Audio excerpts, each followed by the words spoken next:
natin ang papuri. Praise goes up. Your rain comes down. Our praise goes up. Your rain comes down. Our praise goes up. Your rain comes down. Oh, we shout a praise. We shout Our praise. We celebrate. King of glory enter in. For you are riding on our praise. Oh, Lord. Turn it up. Come on. Praise God. make it louder. Than any other. Lift him up and shout his name over us. Turn it up and sound of praise. Make it louder than any other. Lift him up and shout his name over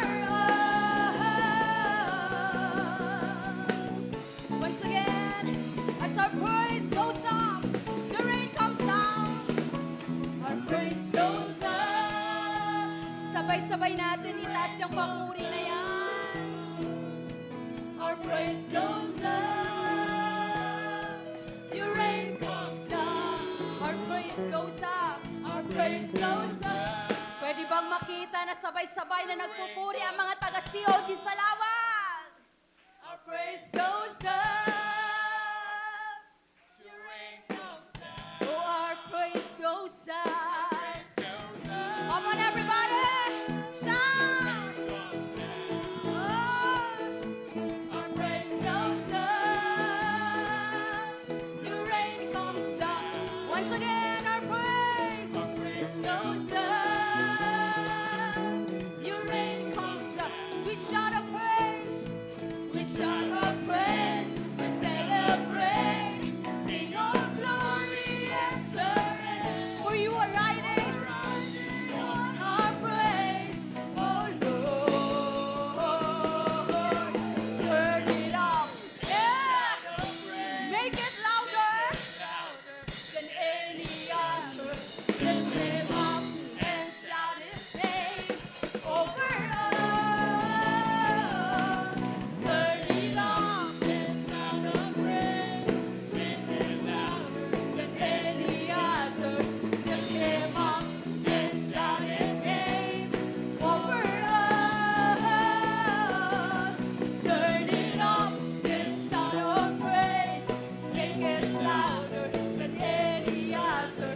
Lift him up and shout his name over us.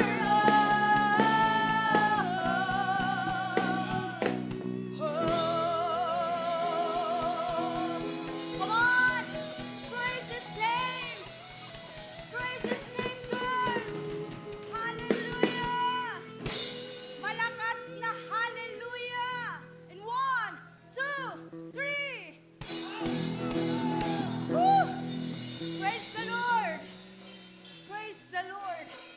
Hallelujah. At ito po ang salita ng ating Panginoon sa 1 Timothy 3 verse 16. And without controversy, great is the mystery of godliness.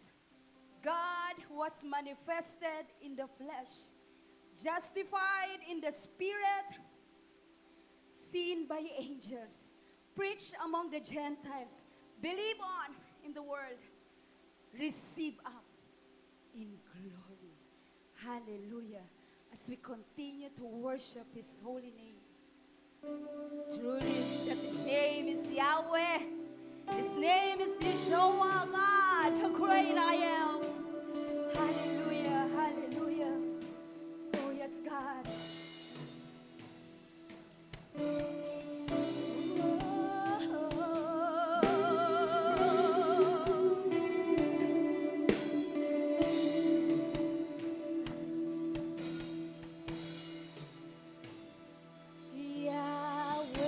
Yahweh, Rapha, Elohim, Shaddai, Jireh, Adonai,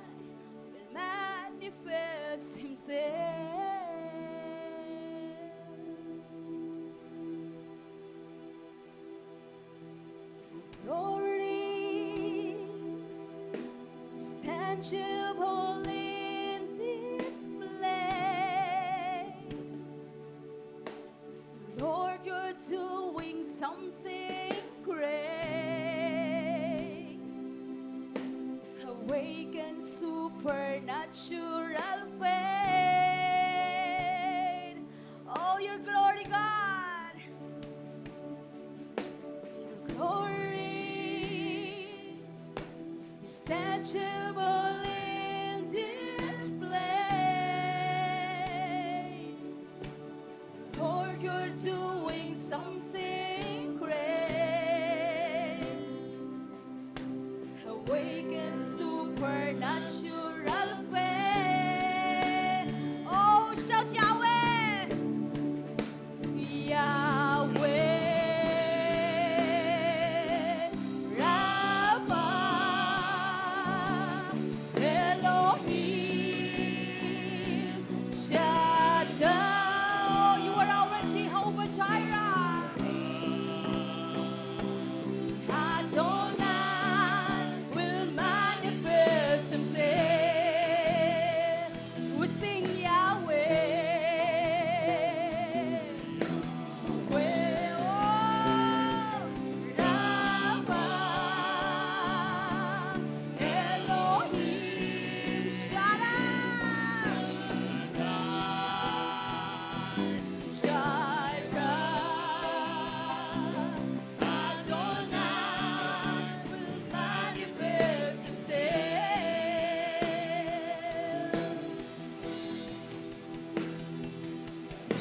Your glory is tangible in this place. Lord, you're doing something great.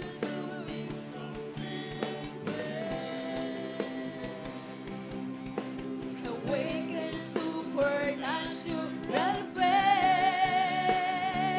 Oh, your glory.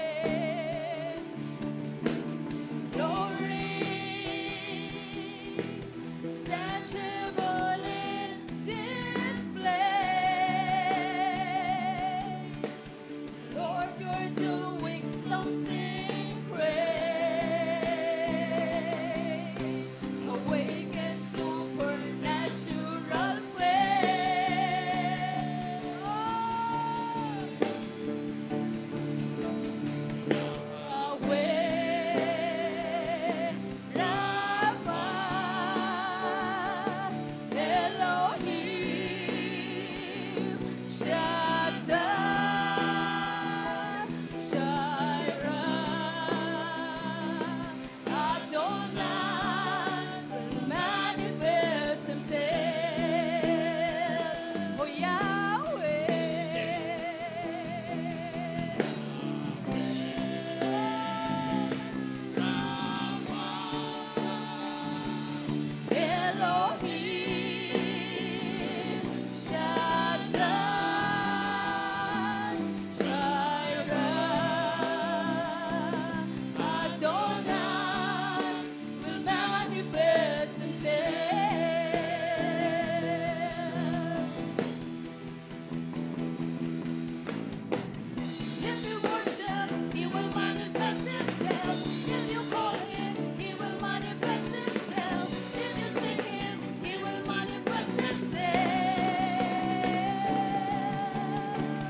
the glory forever and ever.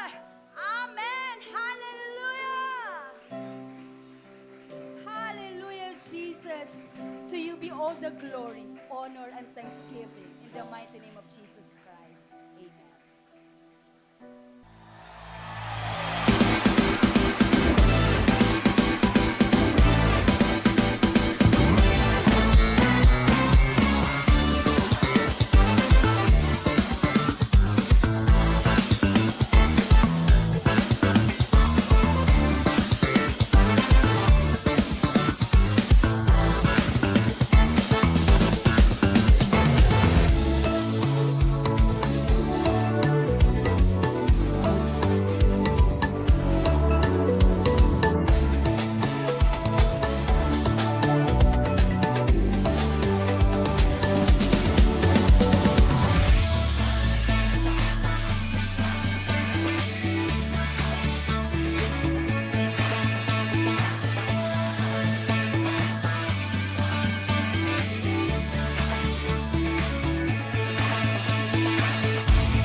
Hello po, good morning po. Hello po. So I'm Israel Navarro po, representing po the worship department head po. And I'm here po inviting you po, if you have talents po and desire po to be part of worship team po,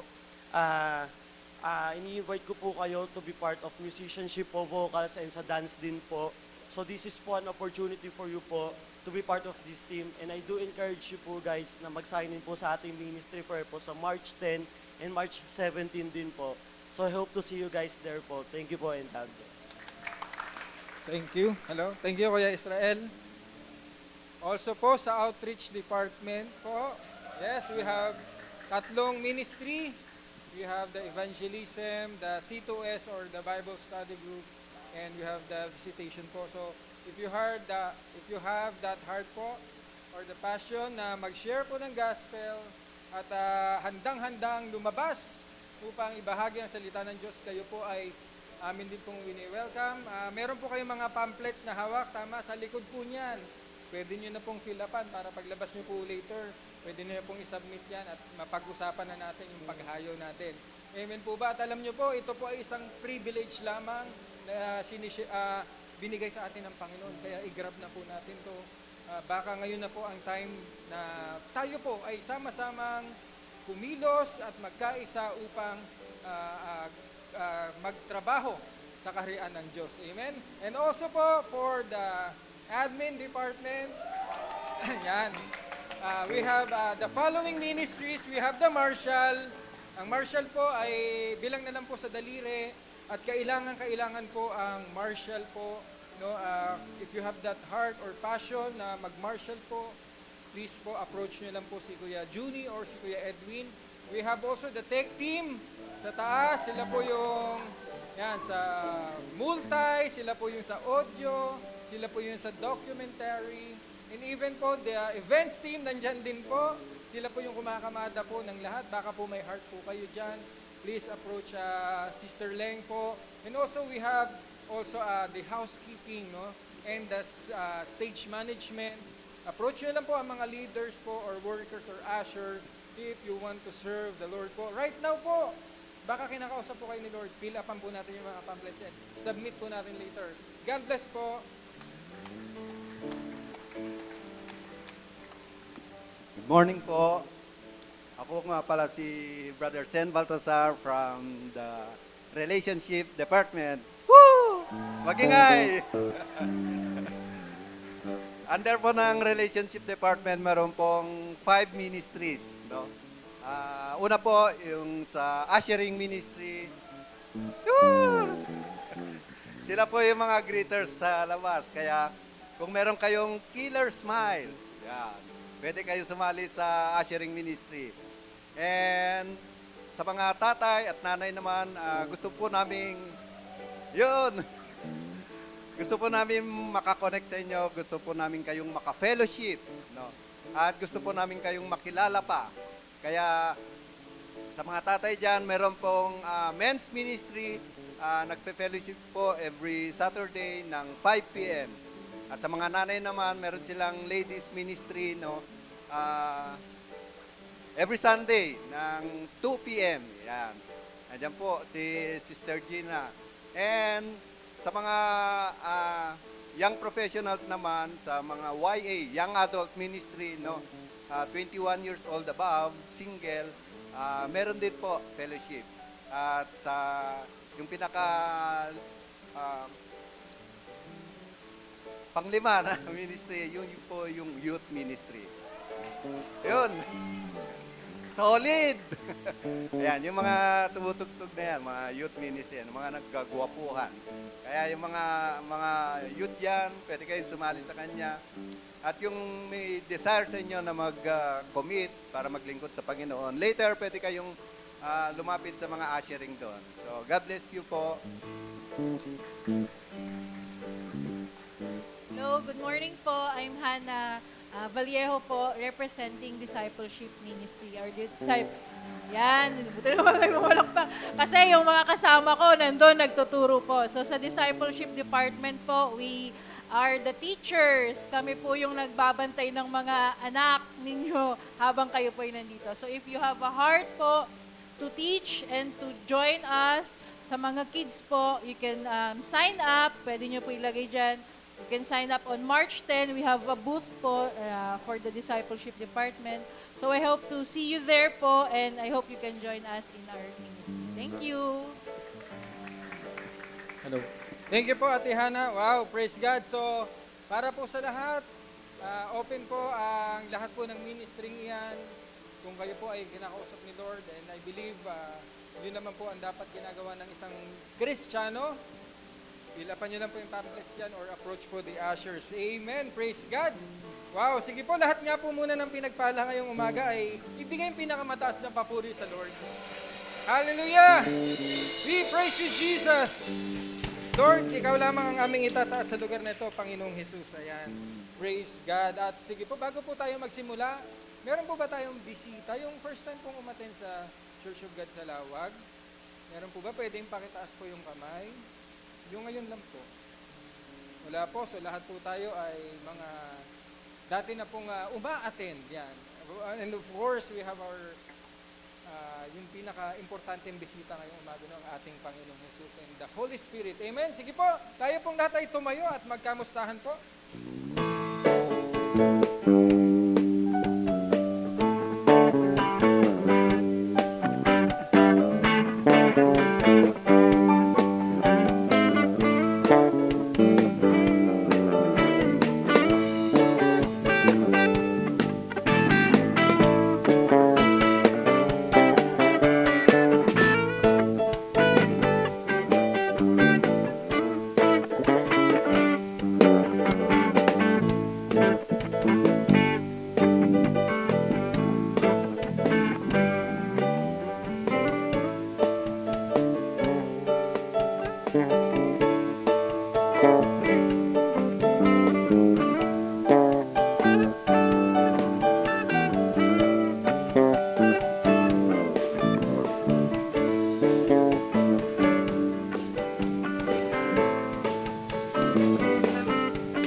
Thank you, worship team. Ayan, praise God. Napaka-inam pong pagmasdan, tama? Na tayo po ay nagbabatian, no? At pinapakita yung pag-ibig na nagmumula sa Lord. Yan. It is good and pleasant na makita po ang bawat isa sa inyo. Praise God! Ayan po. At bago po ang ating message po, unang-una po sa lahat, we would like to remind again po, next Sunday, no, March 10 and March 17, the following Sunday po, ang ating po munang service ay dalawa po muna. Balik po tayo sa 9 o'clock in the morning at saka 11 o'clock. Yung magkasunod po na linggo ha, para hindi po tayo mawala po sa schedule. 9 o'clock and 11 o'clock po, March 10 and March 17. At meron po tayong bisita. Si Bishop Turing po, Joseph Turing, and si Dr. Anthony Velasco. Kaya po, please po, kung pwede, invite po natin ang ating mga kapitbahay, no? Ang ating mga kaibigan, mga youth. Alam ko, marami kayong dabarkads dyan. Paki-invite lahat ng kaklase nyo, no? At bakit po kasi gusto po nating i-share, no, yung gospel din sa kanila, no? At hindi lang po sana ng March 10 and March 17, but every Sunday po, we will invite po ating mga kapitbahay, no? At ating mga kaibigan. Amen po ba? Praise God. And also po, minsan po muli, ako po ay nagpapasalamat sa Lord sa privilege. Privilege lang again to, parang ministry lang din po ito, no? It is just a privilege to share His word. No, I am not worthy, but the Lord po ay binigyan tayo ng pribilehyo para makapag-share po ng Kanyang salita. At nawa, ako ay isang mouthpiece lang. Ngayong umaga, bagkus po, ang salita po ng Diyos ang siyempre gusto po nating madinig. At maitaas po ang Kanyang pangalan sa lugar na ito. Ayan, praise God. At excited na po ba ang lahat na makinig ng salita ng Diyos? Amen. Sige po, isang palakpak muna sa Lord. Hallelujah. Thank you, Jesus. Ayan, praise God. At simulan po natin sa maikling video.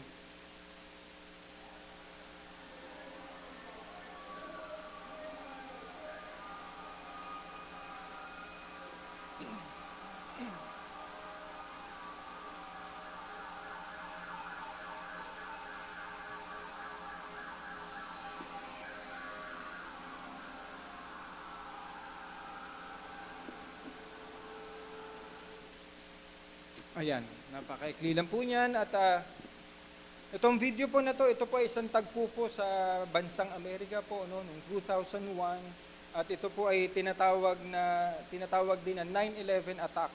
No, bakit po siya naging 9/11 attack? Kasi noong September 11, 2001, dalawang eroplano po ang bumunggo or sadyang binunggo po sa World Trade Center. At para po sa mga nakakaalam, ito po ay isang traumatic experience, no? Maaring sila po ay nakaligtas o maaring napagmasdan po nila, no? Traumatic experience po ito sa kanila. Bakit po? Kasi po may mga tagpo din po diyan na alam niyo po, dahil sa kawalan na po ng pag-asa, no? Lalo na po yung mga nasa taas, no? Wala na silang pag-asa, alam nila na maaring masunog sila, no? Siguro ang iniisip nila, mas matagal ang masunog, ang paghihirap. Alam niyo po ang iba, ano pong ginawa? Tumalon po sa bintana. No, hindi na po natin siya pinakita kasi it's medyo sensitive po ang video na iyon. Kaya lang po, bakit po nangyari? Kasi po sa buhay nila, sa tingin po nila, wala ng pag-asa. And it's better to jump para isa na lang, pagbagsak, pak, tapos ang buhay. Ganun po ang nangyari, no? At tinawag po silang the jumper, no?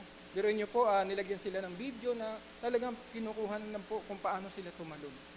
Why? Kasi nga po, wala na silang pag-asa. At alam naman po natin na ang nangyari din po sa dalawang tower na yan, lahat po sila ground.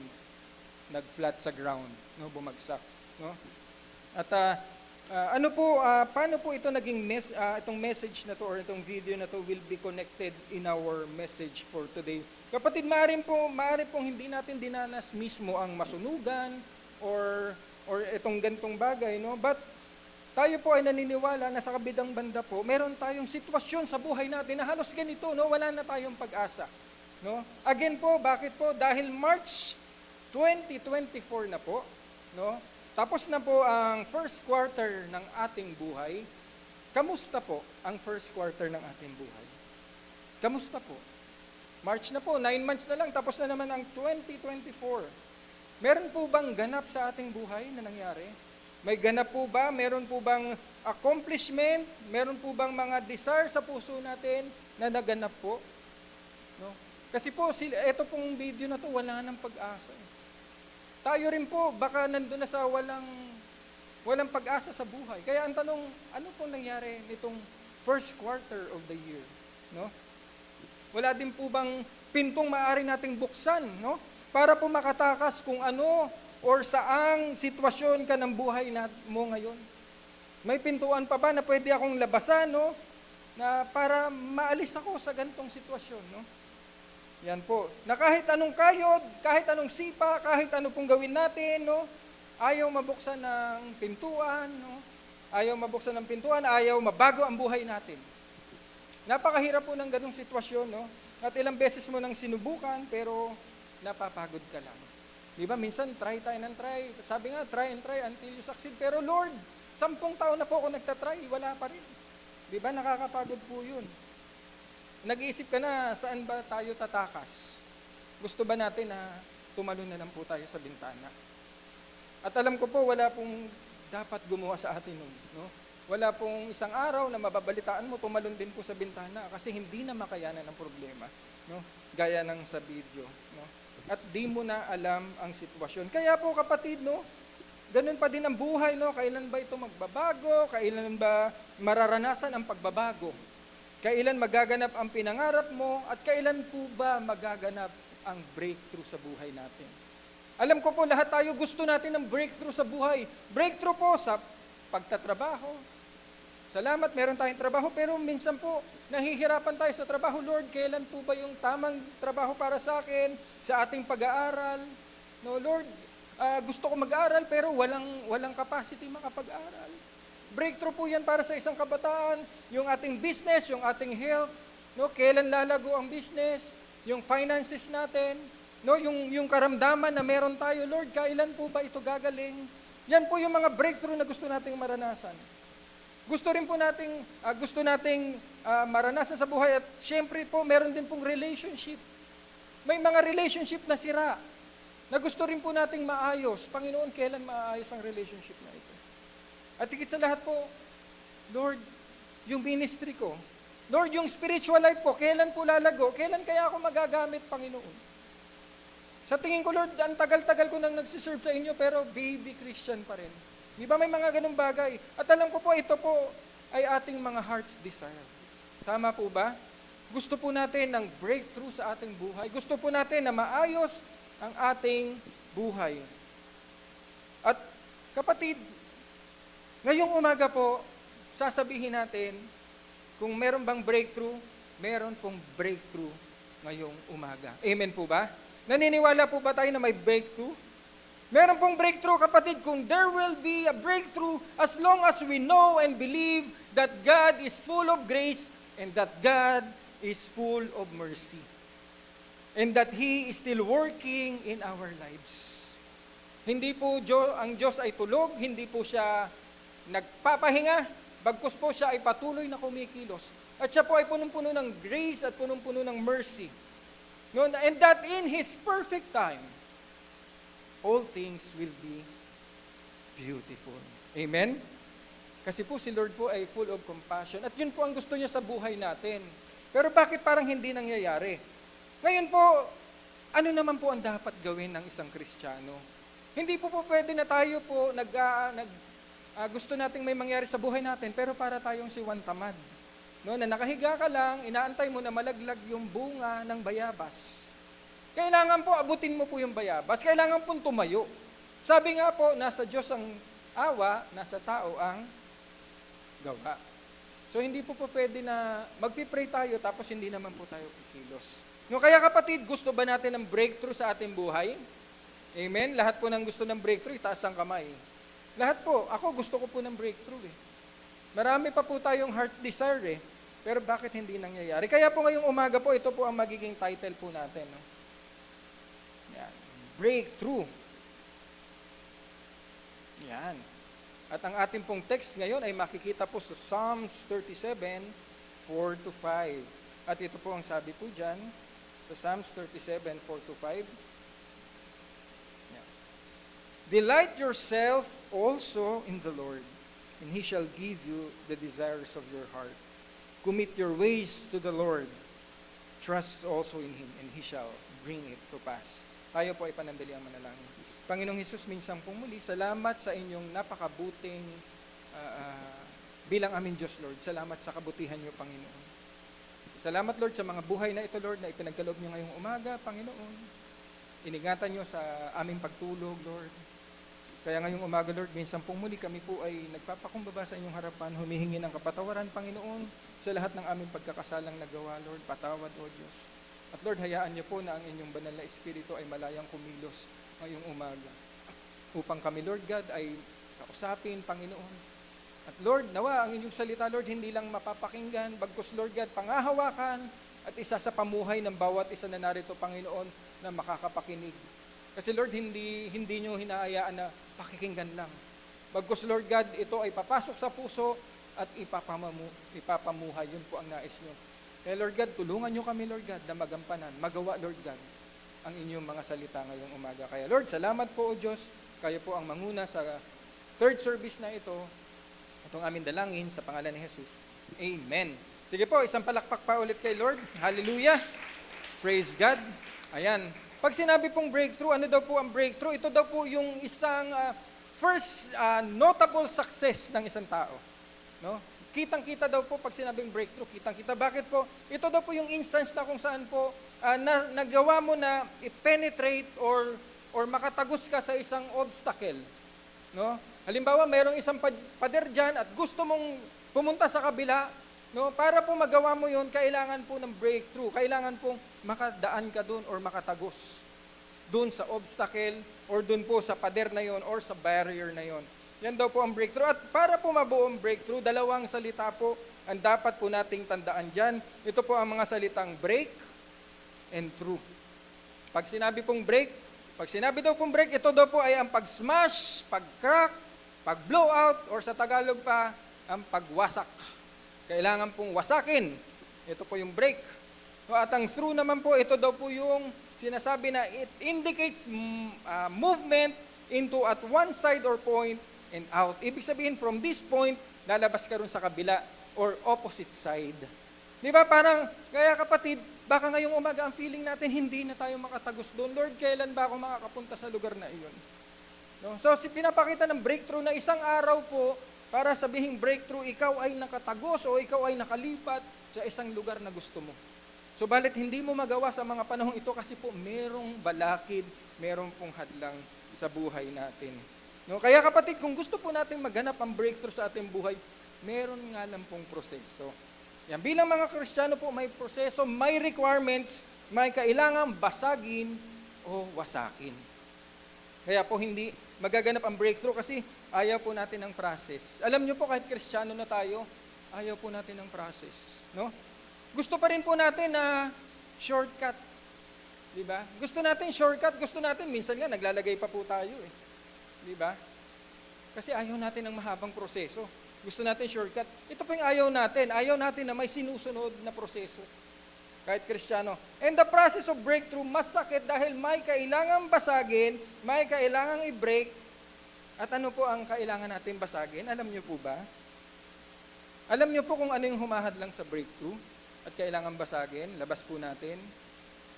Sabay-sabay po natin basahin yan. Sarili. Minsan po, yung sarili natin ang nagiging hadlang kung bakit po hindi maganap sa buhay po natin ang breakthrough. Kaya po sa Psalms 37, no, ito po ang ating pag-usapan ngayon, no, the things to ponder, ang kailangang basagin ay ang sarili natin. Kaya balikan po natin ang text. Psalms 37, 4-5, delight yourself also in the Lord, and He shall give you the desires of your heart. Commit your ways to the Lord, trust also in Him, and He shall bring it to pass. Kaya kapatid, ang self po na ito minsan, ang dahilan kung bakit di po nagaganap ang mga bagay na ito sa ating buhay. Bakit po? Kasi po sa iba po ang delight natin. Sa iba po ang delight natin, hindi po natin inuuna si Lord. But praise God po ngayon, itong mga sandaling ito. Sino po ang delight nyo? Sino po ang delight natin? Ngayon, nakaupo po kayo dyan. Sasabihin ko po na ang delight nyo ngayong umaga, walang iba kundi si Lord. Amen? Why po? Kasi nandito po tayong lahat. Mas masarap po na mamasyal na lang, di ba? Mas masarap po na pumunta na lang sa mall. Pero po, praise God, kasi po, inuna po natin si Lord. And He is our delight. Kaya hindi nangyayari again, baka po kasi iba yung delight. No, ang sinasabi diyan, delight yourself in the Lord, and He shall give you the desires of your heart. Kung iba po yung delight natin, kung hindi po natin ikinukomit sa Lord yung ways natin, kung hindi po natin magtitiwala tayo kay Lord, malinaw po ang salita niya, it will not come to pass. Para po mangyari, we should commit our ways to the Lord and trust Him. Kaya alam po, again, ang buhay na ito, ang sariling ito, ang self na ito, ang dapat nating basagin. Kasi minsan ito po ang nagiging hadlang. Kaya po magiging masakit. Biruin mo, basagin mo yung sarili mo. Di ba? Try nyo pong pukpukin yung sarili nyo. Masakit po yun. Pero ang sinasabi, kailangan gawin. Kasi tayo ang nagiging hadlang. No? Masakit kasi dito na tayo nasanay, ito na yung kalakaran natin, no? Ito na yung nagbibigay ng delight sa atin, sa oras na need mo ng delight. Pag nalulungkot ka, iba na ang pinupuntahan mo. Sa halip na lumapit ka kay Lord, iba yung delight na magbibigay sa iyo ng kasiyahan. Iba yung pleasure na hinahanap mo, hindi si Lord. Mga bagay na umaayon sa mundong ito na yung buhay natin. Mahirap siyang tanggalin, kapatid, kasi minsan yung alam natin is mas madali para makarating, no? Mas alam mo yung diskarte, no? Kaya lang po, sariling diskarte. Kaya ngayong umaga po, balikan po natin, no? At ang sabi po diyan, ito po ang isa pang point, no? Ang sabi diyan, delight also in the Lord. Commit your ways to the Lord, trust also in Him. Alam niyo po, sinulat to ni Haring David eh. Siya po ang nagsulat niyan. At nakakahiya po, no, na sa Lord. Bakit kasi sinasabi ni Haring David, sinasabi ni Haring David sa atin, mga Kristiyano, sabi niya, pwede ba na minsan mag-delight ka naman kay Lord? Nakikiusap, kasi may also. Sana po, delight yourself in the Lord. Pero po, dahil tayo na mga Kristiyano na meron ng Kristo sa puso, mas inuuna nating mag-delight sa ibang bagay kaysa kay Lord. Sana nga kung meron kay Lord. Kaya yun na lang ang pakiusap ni David. Sana kahit minsan mag-delight ka kay Lord. Ang mahirap po kung talagang wala ka ng delight kay Lord. But praise God, meron pa tayong pagkakataon na kahit po busy tayo sa ibang bagay, pero Lord, minsan mag-delight naman po ako sa inyo. Lord, minsan po, mag-trust naman po ako sa inyo. Kasi po, sa atin na lang tayo nagtatrust eh. Sa ating sariling diskarte. Kaya nakakahiya po, no? Kaya may also dyan. Kasi sa iba tayo nagdi-delight. Sa iba tayo nagtatrust. Sa iba tayo nagkukumit ng ating way. Kaya sabihin mo sa katabi mo, nakakahiya kay Lord, no? Sabihin mo. Ayaw niyo sabihin? Kayo ba ay nagdi-delight kay Lord talaga? Tayo po ba ay talagang nagkukumit ng way natin kay Lord? Nagtatrust ba tayo kay Lord? I doubt. Kaya sabi mo sa katabi mo, nakakahiya, no? Hindi ka nagtatrust kay Lord.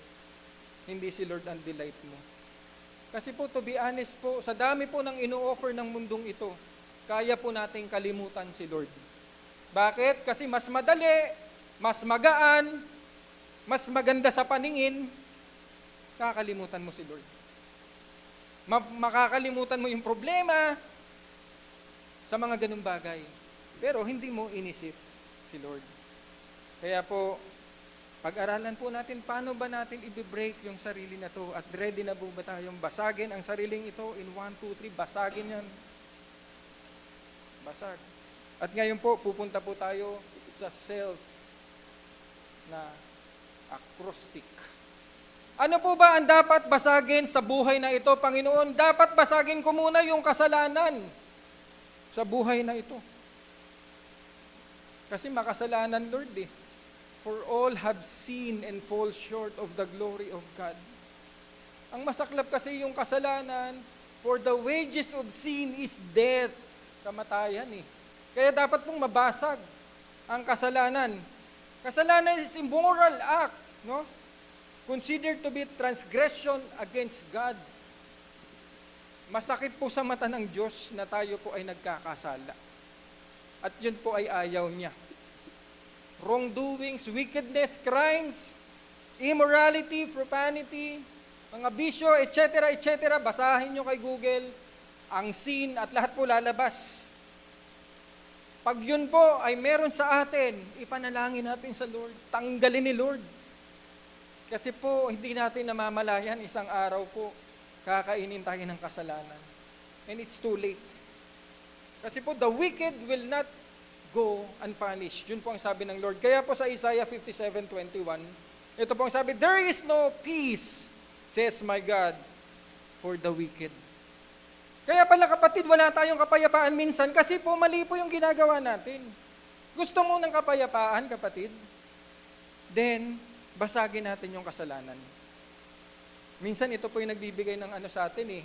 Excuse me, ito po yung nagbibigay para maano yung utak natin, matuliro. Kasi nagkasala ka na naman eh. Iniisip mo, mahal pa ba ako ng Lord? Iniisip mo, may nakakita ba? Iniisip mo na ano kayang mangyayari pag ginawa ko to? Kaya wala pong peace. Para po tayo magkaroon ng peace, kung gusto po natin, basagin po natin yung kasalanan. At napakaganda po ng salita ng Diyos sa Acts 3:19. Paano daw po natin gagawin yun? Ang sabi po dyan, repent. Then, and turn to God so that your sins may be wiped out, that times of refreshing may come from the Lord. Kapatid, minsan akala mo, pambihira, ang hirap ng buhay, Lord. Para bang sa computer, pwede bang mag-reboot, Panginoon? Para ma-refresh. Eh, hindi po tayo computer. Wala pong pipindutin sa atin para bumalik, ma-reboot tayo. Mabura lahat ng loaded sa utak, di ba? Kaya po nagre-reboot para lahat nung sa katse, makalimutan ng computer. At mare-refresh siya, balik siya sa normal. Wala pong ganun ang tao. Pero ang tao, para po ma-refresh, ang sabi dyan, we need to repent. Kung ito po ang kasalanan, sa halip na pumunta tayo dyan, turn to God instead. Turn to God so that your sin may be wiped out. Kalimutan ng kasalanan, then that time of refreshing. Wow! Yun po yung gusto natin, ma-refresh. May come from the Lord. Maganda po yung refreshment na galing sa Panginoon. Kasi po ang refreshment na galing kay Lord, perfect. Hindi po ito basta lang soft drinks para iinumin mo, refresh, no. Hanggang po sa spiritual mo, hanggang sa kaluluwa mo, pag ni-refresh ka ni Lord, mararamdaman natin. At minsan nakakapagod kasi nga po, patuloy tayo sa kasalanan. In Proverbs po, ang sabi dyan, whoever hides their sin will not be successful. Kaya kung meron po tayong mga kasalanan tinatago, hingi po natin ng tawad kay Lord. Kaya kung gusto po nating magbago ang buhay natin, kapatid, ngayon po, humingi po tayo ng tawad sa Lord. It's between you and God. Ikaw nakakaalam ng ginawa mo. Hingi natin ng tawad para makamta natin yung refreshment na galing sa Panginoon. Amen po ba ron? Next po, ang ating pong next point. Ano po yung kailangan basagin sa akin? Yung egoism. Alam niyo po, ang ego po, nandyan lang po yan. Pride, selfishness, vainglory, self-esteem. Yan po ang sabi sa ego. Tayo po may ego, bakit? Kasi meron akong pinag-aralan. Kasi experienceado ako 10 years. 10 years ako nagwe-welding eh. Bakit mas marunong ka pa sa akin? Nakahawak ka na ba ng welding machine? O, tumahimik ka. Huwag mo akong turuan. Di ba ganon? Experienceado eh. 20 years na ako nagbabarko. Alam ko na ang pasikot-sikot dito sa Pacific Ocean. Yun po yung egoism. Nasa sa atin lang po yan. Pero pag ito po ay inilabas na natin sa kapwa natin, tahimik ka dyan, shut up. Pinaiiral na po natin yung egoism. At doon po tayo ngayon nagkakasala. Kasi ang sabi po ng Panginoon natin, no, ang sabi ni Lord, no, igalang mo or mahalin mo ang kapwa mo nang higit pa sa iyo. I-consider mo siya ng mas magaling pa siya sa iyo. Kapatid, yung self-esteem, yung self-respect, wala naman pong masama dyan. Kasi irerespeto mo yung sarili mo. Hindi mo naman pwedeng saktan yung sarili mo. Di ba po? Pero ang tanong po kasi, nirerespeto mo po ba yung kapwa mo? Yun po yung gusto ng Lord sa buhay natin. Respetuhin natin ang ating kapwa. At ang sabi po, ang self-esteem is how we value and perceive ourselves. No? Ito daw po yung based on our opinion, our beliefs, and our experience, no, sa ating buhay. Kaya kung minsan, it is difficult to change. Yan po yun, kasi may experience ka. Kaya nga po, meron sagrado, kandado, katoliko. Yan na po yan eh. Pero pag siya po ay nakakilala sa Lord, kahit anong kandado pa na sagrado, na nakakandado, kayang wasakin ni Lord. Amen? Kaya po, ang katotohanan, pag nalaman natin, it set us free. At yan po yung ego. Minsan, sa sobrang dami nating nalaman na experience, mahirap magbago. Di ba? Kasi yun na yung pinangahawakan. Kaya po in Philippians 2:3, ang sabi po dyan, doing nothing through faction or through vainglory, but in lowliness or mind, each counting others better than himself, not looking each of you to his own things, but each of you also to the things of others. In other translation, do nothing out of selfish ambition or vain conceit. Rather, in humility, value others above yourself. So yung katabi mo po, sabihan niyo po, mas valuable ka sa akin. Pag kilala po natin na mas valuable yung ating katabi, ating kapitbahay, siya po ay rerespetuhin mo at aalagaan mo. Kung kaya mong ituring siya na mas valuable. And Proverbs, napakaganda ng Proverbs 24:4. Ang sabi po dito, through humility and fear of the Lord leads to what? Riches, honor, and long life. Kapatid, gusto mo po ba ng riches? Sino pong may gusto ng riches? Yun, ilan lang. Yung iba, ayaw daw. Gusto po natin yan eh. Pagpalain tayo ni Lord. No? At marami pong pagpapala ang Lord. Pag sinabi pong riches, riches in your physical body. No? Magaling ka. No? Wala kang sakit. Riches po yun. Kayamanan po. Ang sabi nga po, ang kayamanan hindi lang physical, but even your physical body. Hindi lang financial, even your physical body. Kayamanan po yan. Kaya nga po, pagka ikaw nagkasakit, kahit milyones ang pera mo sa bangko, alam niyo na po, pag nagkasakit, milyon din ang gastos minsan. Gusto niyo po ba ng honor?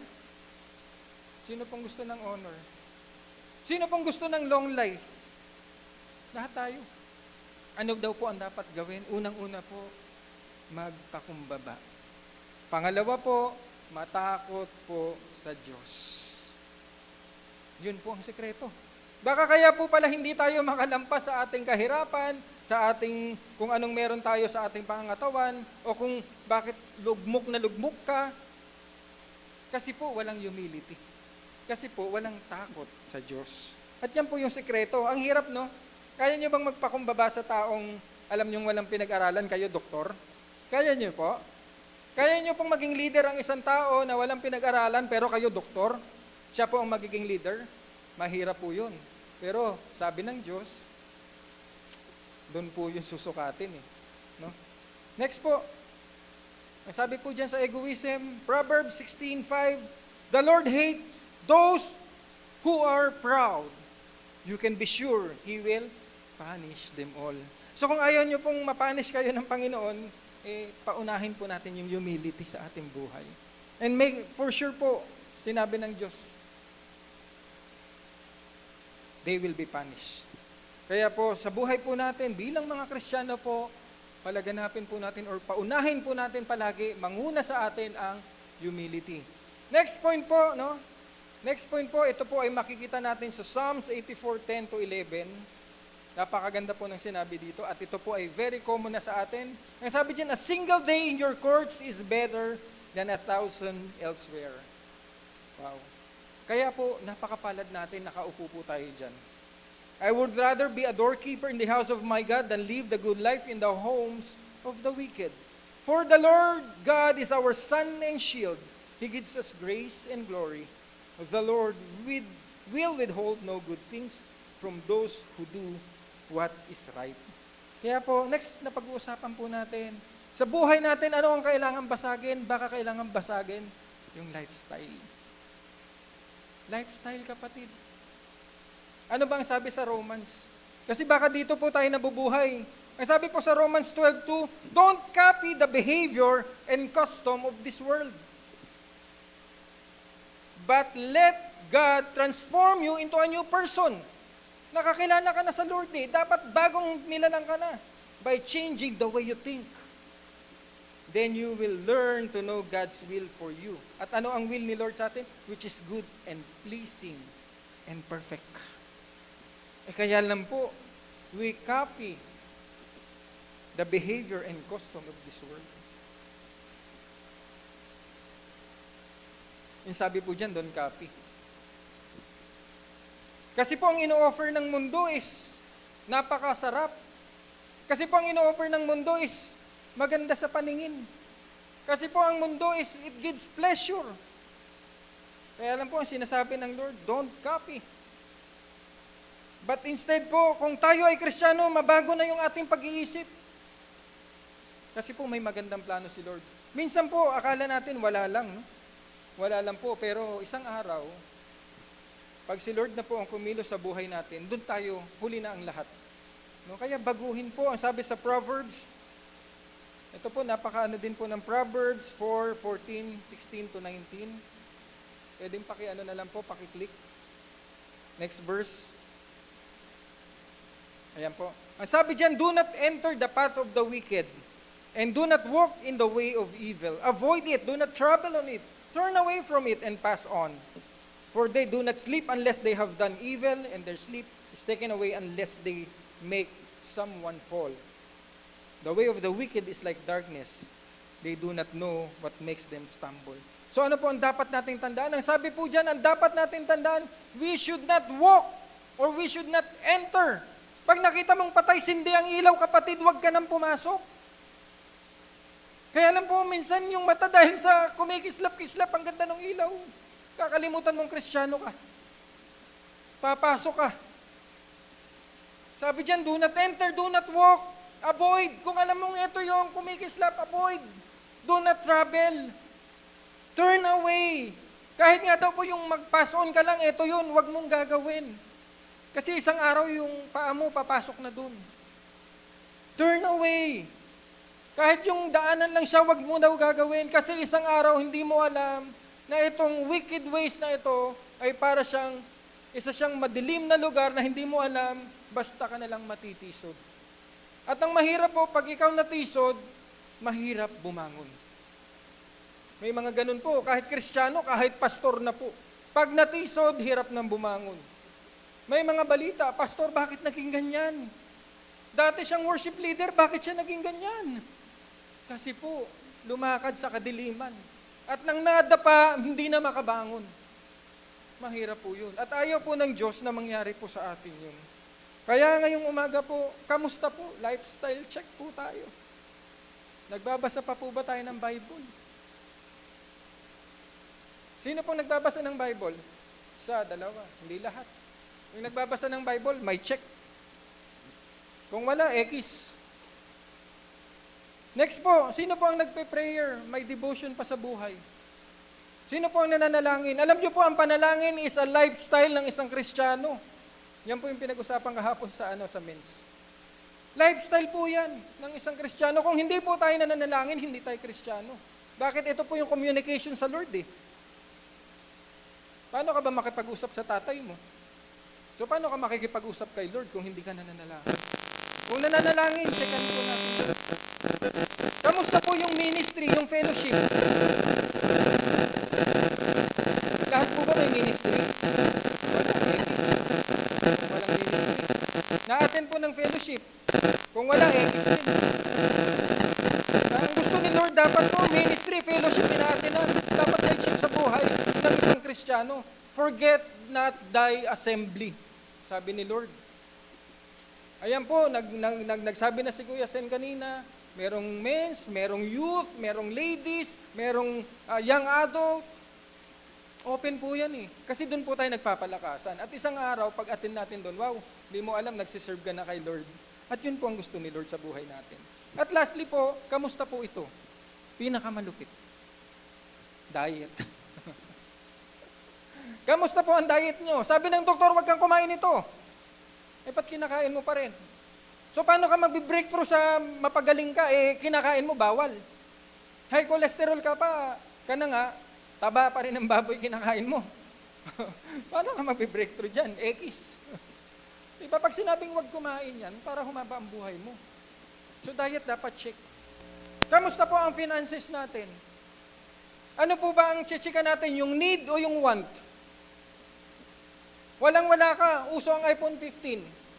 Anong chechikan mo? Yung need o yung want? Kung walang-wala tayo, ang sabi po, pag maikli ang kumot, matutong, mamaluktot. Hindi porke uso, kailangan yun din ang meron ka. So, paano makakabawi yung bulsa mo? Kung anong meron yung kapitbahay mo, gusto mo, ipapangutang mo, may interest. So, paano po tayo? Paano po sasapat kung anong meron tayo? Paano tayo aahon?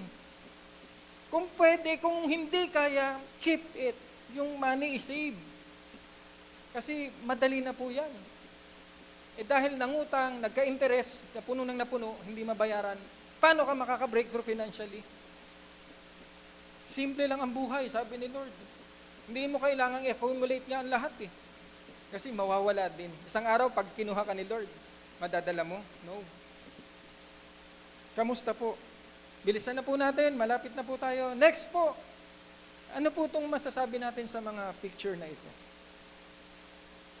So ano po kaya sa tingin nyo ang dapat na next na basagin sa buhay natin? Alam nyo po, pag tinitingnan ko yung power, akala mo malakas ka, no? Pero sarado na pala yung kamay mo. Wala nang pagpapala na pwedeng pumasok. Pag ito po yung gusto natin, power, yung pera, mapapagod ka dyan sa pera. Pero ito po yung ilabas na po natin. Dito po nakafocus kahit ang Kristiyano. Napakaganda nga no, na minsan na pag-usapan no, na pag-usapan nung namin kahapon na kahit na ang Kristiyano po may pera kasi no, pag alam mong mali, iiwasan mo. Iiwasan mo kasi mali. Lord, paldo-paldo na. Pero mali, Lord, wag na. Yun ang tunay na Kristiyano. Sa lifestyle ng Kristiyano, bago ko po makalimutan, salamat po pala. Mentionin ko na si Kuya First Acosta. Nananawagan po ang mense.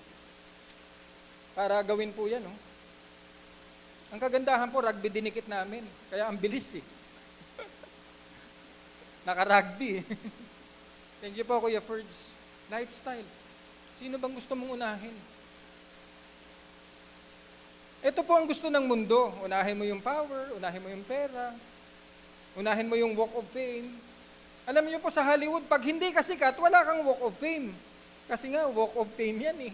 Bakit kita lalagyan? Hindi ka naman sikat. Kaya yung iniim ng tao, maging bantog, maging famous. Yan ang gusto ng mundo. At sa mundo po, kahit number 3 ka na, lulungkot ka pa rin. Kasi sa mundo, dapat number 1 ka.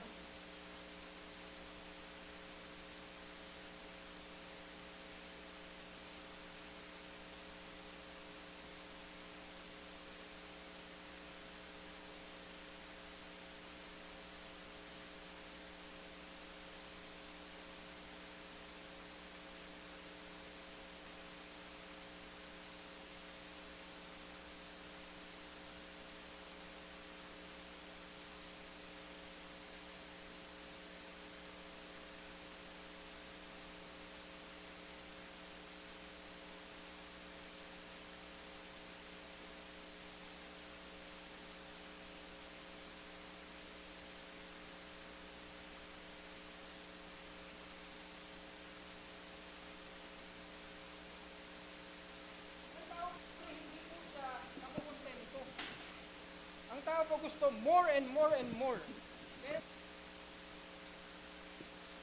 Nakakapagod pag ganun. Kasi ang gusto ng tao, more and more. Pero ang sinabi ng Lord, tayo po ay makontento kung ano po ang merong binigay siya ngayon. Pasalamatan po natin. At isang araw, in His perfect time, all things will be beautiful. So bakit mo papagurin yung sarili mo? Sabi nga po, enough is today. Yung problema bukas, hayaan mo na. Yung sabi sa Matthew. Ecclesiastes 5:10, ito po ang sabi, whoever loves money never has enough. Pag mahal mo daw ang pera, hindi ka makokontento. Whoever loves wealth is never satisfied with their income. Maghahanap pa ng mas malaking, sahod. Ang kalungkutan, this too is meaningless. Meaningless sa buhay ng tao yung ganyan. Kaya po sabi, don't store up treasures on earth, but store up treasures in heaven. At magagawa lang po natin yan when we focus our eyes on Jesus.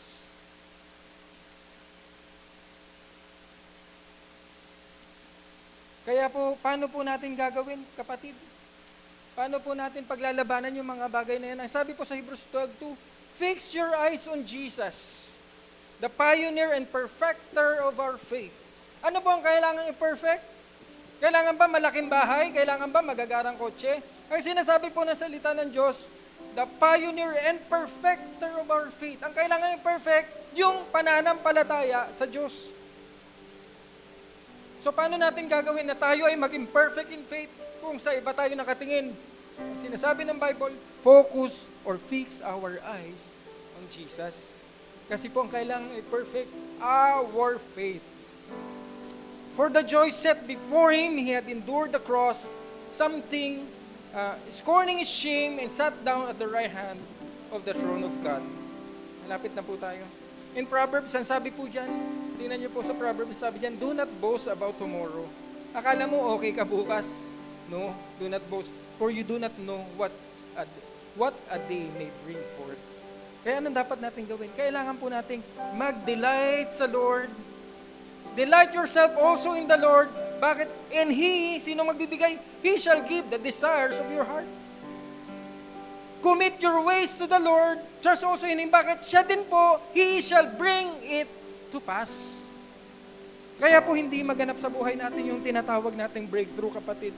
Kasi we don't delight in the Lord.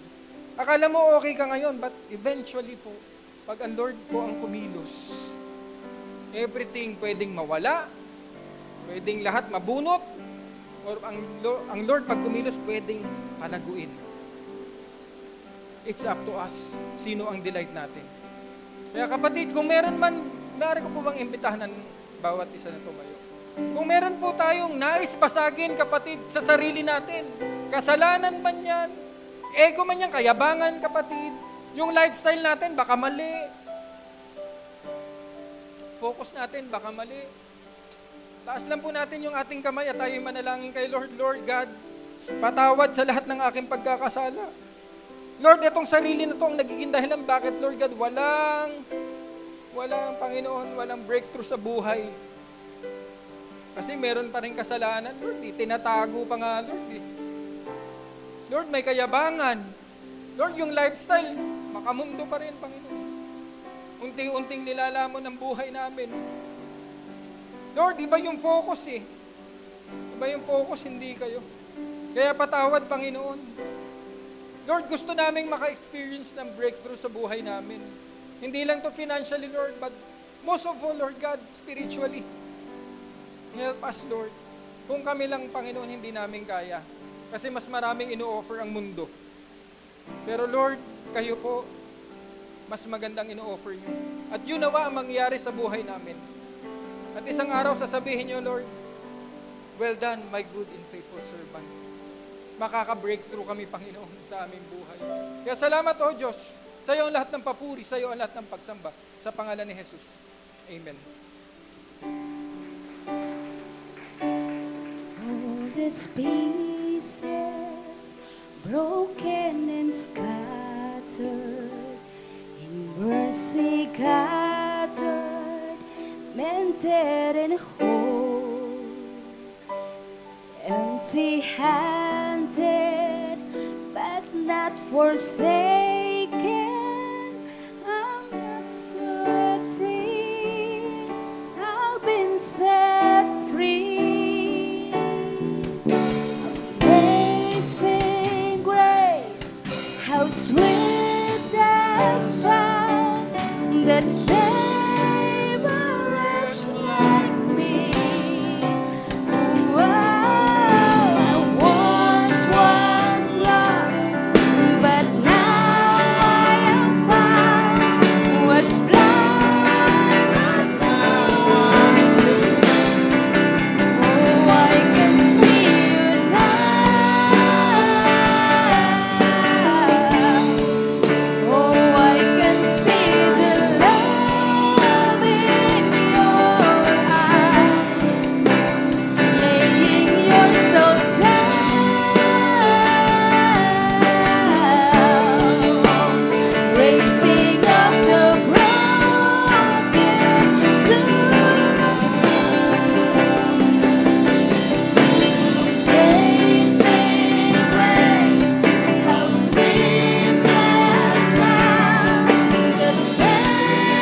yourself, Lord God, para sa amin. Lord, dati kaming mga bulag, Panginoon. Pero dahil, Lord God, dumating kayo sa aming buhay, Lord. Lord, ngayon nakakakita na po kami. At Lord, yan po ang aalalahanin namin ngayong umaga, Lord. Through this communion, Panginoon. Tayo po, idadako na sa communion. Lahat po ba ay meron na po? Kung wala pa po, itaas lang po ang inyong mga kamay upang kayo po ay malapitan ng ushers.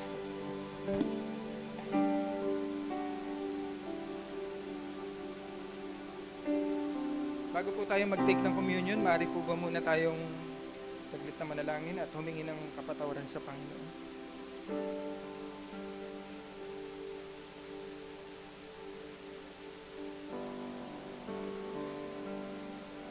Sa 1 Corinthians 11:23 to 25, it says, "For I received from the Lord what I also pass on to you. The Lord Jesus, on the night he was betrayed, took bread. And when he had given thanks, he broke it and said, 'This is my body which is for you. Do this in remembrance of me.'" Sabay-sabay po tayo.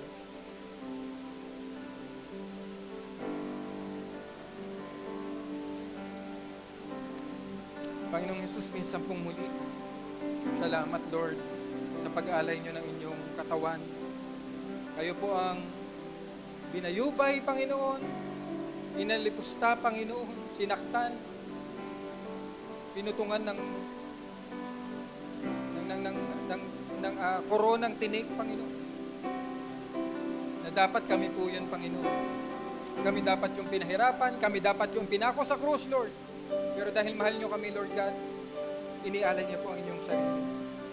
Salamat, O Diyos. In the same way, after supper, he took the cup, saying, "This cup is the new covenant in my blood. Do this whenever you drink it in remembrance of me." Sabay-sabay po tayo.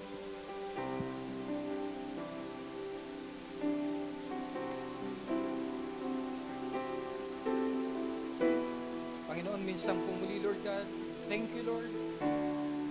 Sapagkat, Lord, dugo niyo po, Lord God, ang dumanak sa krus ng Kalbaryo. At itong dugong ito, Panginoon, ang siyang nagbugas, Panginoon, upang maalis po ang aming mga kasalanan. Ang sabi po ng kasalanan namin, Lord, kulay scarlet, Panginoon. Pulang-pula sa dumi, Panginoon. Pero dahil sa dugo niyo, Lord God, it has been cleansed, it has been washed, Lord God, white as snow, Panginoon. Wala nang bahid, Panginoon. Kaya ngayon, Panginoon, meron po kaming karapatan na tumayo na sa inyo. Meron na po kaming lakas na tumayo na sa inyo. Kasi Lord God, tinawag niyo na kaming mga anak niyo, Lord God. At Panginoon, salamat po. Kasi ngayon din po, Panginoon, amin ang dinadanas, Panginoon, sa pagtanggap namin sa iyo, ang buhay na walang hanggan. Kaya salamat, O Diyos, itong aming dalangin sa pangalan ni Jesus. Amen. Praise God. Again po, sige, palakpakan natin si Lord. Tayo ay magtatapos na. At tayo po sa offering. Again po, reminder po, next week, 2 service lang po. Alas 9 at alas 11, invite po natin ang ating mga kapitbahay at kamag-anak po. And then, March 17, ganun din po, 2 service lang po, meron po tayong bisita. Sige po, ating itaas ang ating mga tithes and offering. Lord, salamat pong muli sa kalakasan, salamat sa malusog na pangangatawan upang kami po ay makapaghanap buhay, namin pong ma-attend ang mga businesses, Panginoon. And also, Lord God, ngayon po, dala-dala po namin, Lord, ang bunga, Panginoon. Lord, ay babalik po namin ang aming tithes. Kalaki po nito ang offering namin, Lord, with joy in our heart, Lord. Lord God, walang pag-iimbot, bagkus, Lord, malugod po namin ibinabalik, Lord God, ang tithes and kalaki po nito ang offering para sa inyo. Dalangin namin na ito po ay magamit, Lord, mightily and accordingly upang, Panginoon, ma-reach out pa mga kaluluwang hindi pa nakakilala sa inyo. At magpatuloy inyong gawain dito sa Barangay Salawag. We continuously pray, Lord, for a born-again Barangay Salawag. And also, Lord God, sa aming pag-uwi, ingatan niyo po kami, ingatan niyo po ang relasyon ng mag-asawa, Panginoon, i-cover niyo po ito ng inyong banal na dugo na wala pong makasira, ganun din po ang relasyon ng mga magulang sa anak. Ingatan niyo rin po ng inyong banal na dugo. At Lord, saan man kami pumunta, ano man pong aming gawin, ingatan niyo kami at gabayan, ilayo sa anumang disgrasya. At Lord, nawa ang mga kamay na ito at ang mga pang ito ay maging pagpapala sa aming kapwa. At idako niyo po kaming muli, Lord God, dito next week, safe and sound, upang muli magpuri, sumamba at makinig ng iyong salita. Itong aming dalangin sa pangalan ni Jesus. Amen. Sige po, ating pong itaas ang ating kamay. Church of God, Salawag, as we depart from this place, may the Lord bless you and keep you. May the Lord make His face shine upon you and be gracious to you. May the Lord lift up His countenance upon you and give you peace. In the name of the Father, and of the Son, and of